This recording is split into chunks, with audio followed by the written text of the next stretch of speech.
እመኑኝ ፕሮቴስታንቲዝም እያበቃለት ነው። ፕሮቴስታንት ወንድሞቻችንና እህቶቻችን ታላቁም ታናሹም ሁሉም ቅድስት ቤተክርስቲያን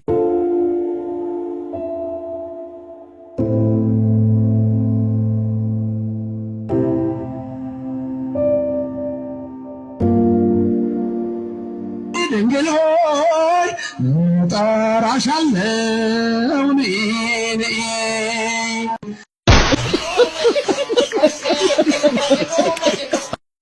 ሰው የሚድነው በእምነት ብቻ ነው፣ ዓለምንም መልካም ሥራ። ሮሜ 3 ቁጥር 23 ጀምሮ እንደተጻፈ ከቁጥር 21 መጀመር ይቻላል። መጽሐፍ እንደሚል ሰው ዓለምንም መልካም ሥራ በእምነቱ እንደሚጸድቅ እንቆጥራለንና። እንግዲህ ትምክህት ወዴት ነው? እርሱ ቀርቷል። በሥራ ሕግ ነውን? አይደለም፣ በእምነት ሕግ ነው እንጂ። እንዴት? ሰው ዓለምንም መልካም ሥራ በእምነቱ እንደሚጸድቅ እንቆጥራለን። ለሚሰራ ሰው ደሞዝ ዕዳ ነው እንጂ እንደ ጸጋ አይቆጠርለትም። ለሱ ከሆነ እግዚአብሔር ዕዳ ልክፈል ካለ የሰራነው ኃጢአት ነው። የኃጢአት ደሞዝ ምንድነው? ሞት ነው። ስለዚህ የሚሻለ ምንድነው? ጌታ ሆይ እኔ ራሴን ማጽደቅ የማልችል ግጥም ያልኩ ደካማና ኃጢአተኛ ነኝ። መቼ ሚሊዮን ዓመት ዕድል ብትሰጠኝ በአንተ ፊት አንተን የሚመስል ጽድቅ ሊኖረኝ አይችልም። ከሰዎች ጋር የሚቀራረብ ጽድቅ ልሞክር እችላለሁ። ገዳም ገብቼ መነኩሴውን መምሰል እችላለሁ።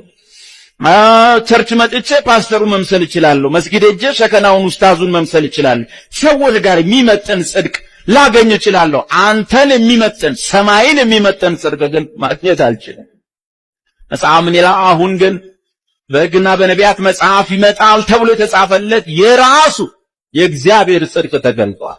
እንዴት ነው የሚገኘው ይሄ ጽድቅ? ይህም በኢየሱስ ክርስቶስ በማመን የሚገኝ የእግዚአብሔር ጽድቅ።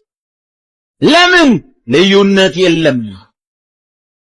ፓስተሩም ወፍጮ ፈጭታው ሁሉም ልዩነት የለምና ሁሉም ኃጢአትን ሰርተዋልና የእግዚአብሔር ክብር ጎድሏቸዋል። እና ምን ይሻላል?